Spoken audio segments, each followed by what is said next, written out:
وانا مش قايل لك ما تلفش بام المرجحه ديت؟ هو انت مش شايف نفسك حمل ازاي على ام المرجحه؟ ما تنزل يا عم من هنا، اقف. يالا اللي انت بتقوله ده يالا، مش راكب بفلوسي، الف ما الفش اركب ما اركبش، حاجه مش بتاعتك. هو انت يا حبيبي هتشتريني ب 10 جنيه بتاعتك ديت؟ انا قبل ما انت تطلع قلت لك مفيش حد بيلف على اكل العيش بتاعي، وانت عايز كده. بقول لك يا ابن الحلال، ملخص الموضوع خد بعضك وامشي من هنا. امشي من هنا؟ انت عبيط يالا، انا هدوس على اي حد بفلوسي يالا. طب اللهم بلغت اللهم فشل. انت لو ما خدتش بعضك دلوقتي ومشيت من هنا وعزة وجلالة الله انا هاجي معاك. غور يا رجوله. غور؟ انت قد الكلام ده يالا؟ ما كنتش قلته ما كنتش قلت. يلا يا رجوله روح. استنى عليا.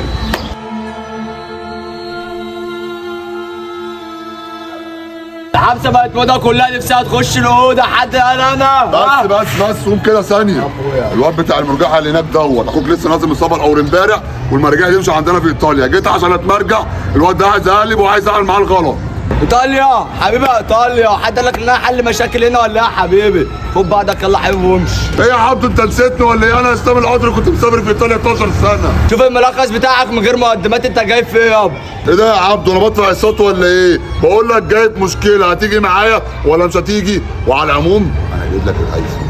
ايه ده اسلام القطري؟ انت كنت فين يا ابني المده اللي فاتت ديت يا ابني؟ يا عم على العموم بص، دلوقتي الراجل بتاع المرجحه اللي هناك دوت عمل معاه الغلط، وانت عارف انا بقالي 12 سنه مسافر، انا عاوزك تعمل معاه الغلط عشان انت عارف انا ماليش حد هنا. جاي معايا ولا ايه الدنيا؟ هو فين مكان عارف مكانه؟ واقف هناك اهو. يابا يلا مفيش موضوع. يا شوبه مش لاقي 200 جنيه عندك بقالي شهرين يا عم، مش هتجيبهم؟ انت ربنا كرمك يا عم بالشغل اهو. بقول لك ايه يا عصا، ما تفضلش تاكل دماغي بام ال 200 جنيه بتوعك دول. روح يابا الله يستر عليك، وبالليل يبقى خد ال 200 جنيه بتوعك.